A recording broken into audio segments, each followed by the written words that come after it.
Hey guys, I hope y'all are well. I've been meaning to do this for a while. This is the cylinder off of my near mint Pro Mac 1010.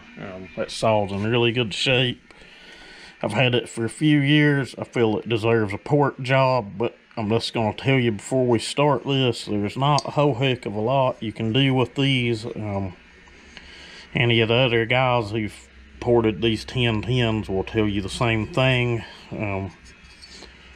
It just is what it is. They had them pretty good right out of the box, which anybody that's run a 1010, any of them knows that they'll pull a bar. They'll pull it through about whatever you want to cut.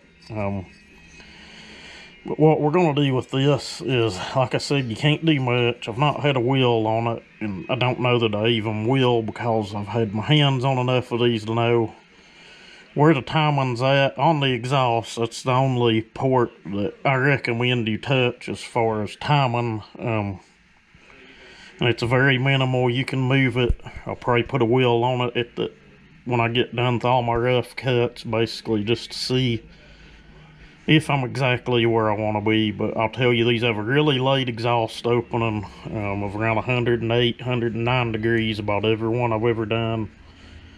And right here's why. These are a clamshell design. They usually have anywhere from 40 to 70 thousandths squish, just depending on what you have. Some of them's tighter than others, some of them's looser. That's why you get these saws that some of them are freaks and others don't cut very well at all. But anyway, we're going to widen our exhaust port a little on each side. We'll raise our roof a little. You can see here where the muffler gasket was. There's not a lot of room there, so you can't really open the mouth up a lot. But what we'll do is open that up and kind of make those look like trumpets. I'll show you the inside. These ports are really weird. If we can get into the inside of the port here. There we go. You should be able to see they square off on the inside, which is really weird, and they're round on the outside. But what we'll do is go in, and I don't like leaving nothing square. If you notice my porting style, a lot of people do. They think it flows well. Usually a D or an oval port's going to flow better than a square. I'll argue it with anyone, but that's kind of just my opinion. But the transfer ports on these, again, see if we can get the light on them. Right there, you can see those are some of the weirdest transfer ports you will ever see on a cylinder.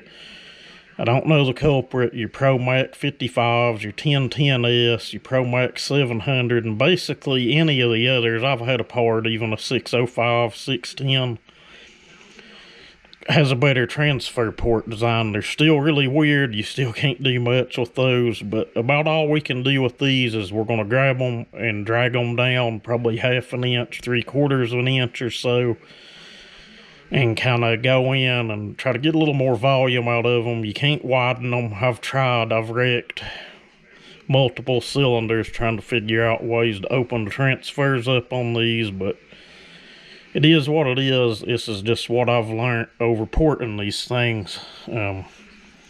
Intake timing on these is very lazy, but if you'll notice, you think the manifold's still on there and the gasket is stuck, and I don't want to use another one, so I'm going to leave it. You can see I'm trying to get really good camera angle on these because most of the videos I've seen you can't see crap. You can see how wide that intake port is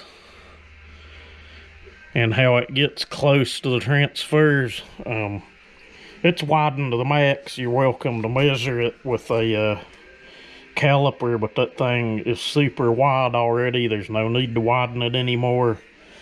Some of them, this little phenolic spacer that goes between the cylinder and the gas tank, some of them don't line up 100% right, but this one I checked before I removed the tank. It was all lined up good. There was no overhangs or anything.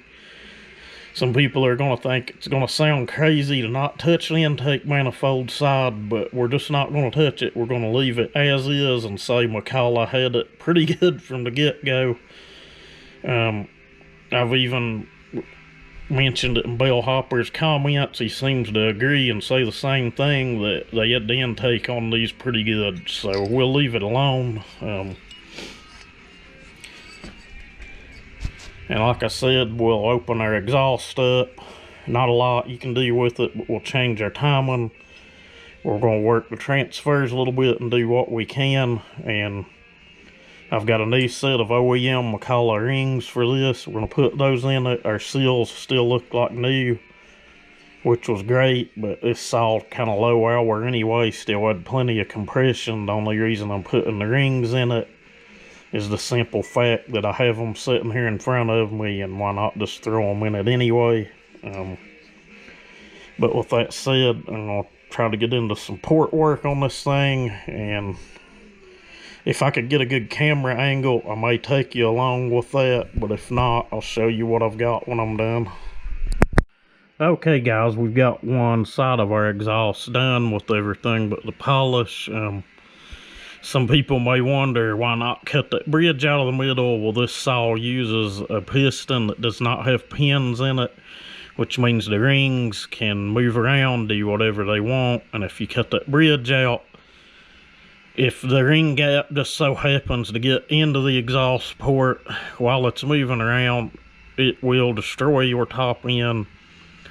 Ask me how I know, we'll just say I know. First one of these I done, I cut that bridge out, and yeah, we had a screwed up piston and cylinder and had to buy another one, but it's okay. We didn't spend much money on it, but as you can see, we have opened that up, made kind of like a, I guess a cone or a trumpet effect on it, because that exhaust is still trying to expand as it's leaving that exhaust port into the muffler, so we like to do that on our port work when we can. But next, I'll get to the other side. I'll try to give you a look from the inside first, I suppose.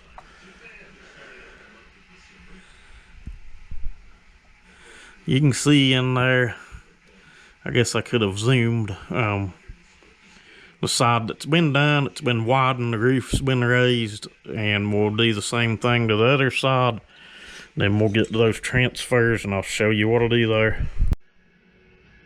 Okay, trying to get this where you guys can see what I've done. Basically what we done is grabbed them transfers and drug them down probably 3/4 of an inch to an inch. What this is doing is actually adding a little volume, and it's letting them pick up and feed off of the crankcase as well, a little easier. Again, to show you where we started, the other side. If I can get it where you guys can see it. Yeah, you can see them there. Just a weird design. What I done, I went in with the carbide cutter and drug them down to where I wanted, widened them a little at the bottom, and then went back with a cartridge roll. If you're not using those in your port work, I highly recommend it. I've ported cylinder heads, automotive intakes, everything in the world down to throttle bodies, and cartridge rolls are the way to go.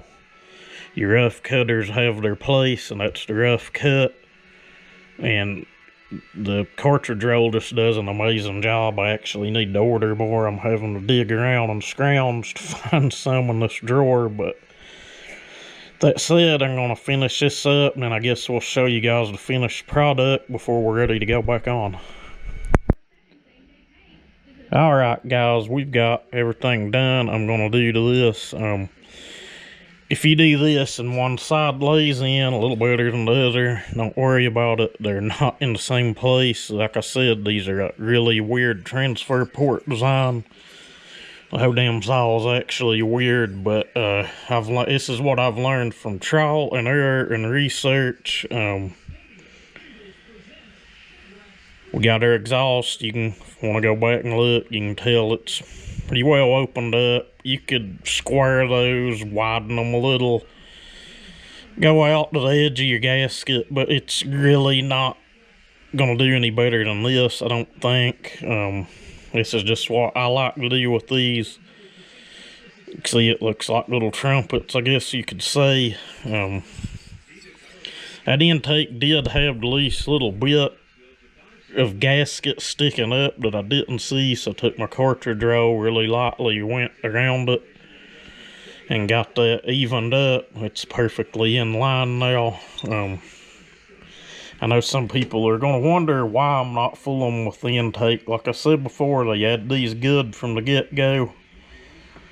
If you alter that intake timing on this saw, I promise you it will be horrible to start, and it'll want to bog and flood. It'll run good on top end, but you'll lose bottom end. It'll be hard to start, and it will be hard to tune. It'll spit fuel back up out of the carburetor. I know this from experience. It just is what it is. On this 1010 cylinder, leave your intake alone. Now on a Pro Mac 55 or a 700 or a 1010S or any of the larger ones, yes, you can throw intake timing at it because they have a better transfer port design, and I think that's mainly the culprit. It's just about all the fuel and oil mix and air that those little transfers can move at a given amount of time. If you're interested on numbers on these, every 1010 cylinder I've done, let's see, a 1-10 cylinder, I've done a Mac 1010, couple Pro Mac 1010s, every one of them, the exhaust port will open around 108, 109ish, it just depends. There's usually a half a degree variable there, but every Mac I've put a wheel on, the transfer's open at 125 and your intake opens at 55 degrees. That means this saw has 110 degrees of intake duration.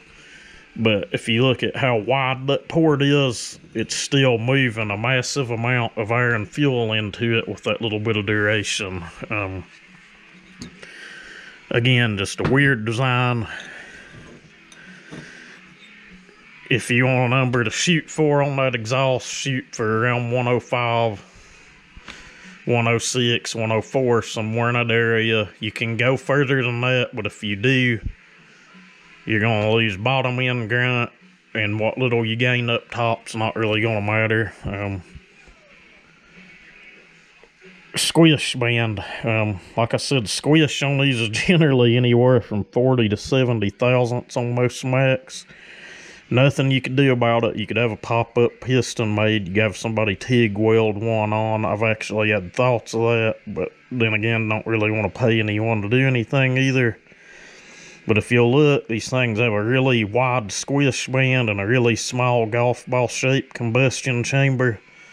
That's how they still make good compression with the really loose squish. A lot of people don't discuss that stuff. They just say, get your squish down, but no one takes combustion chamber shape or anything into consideration.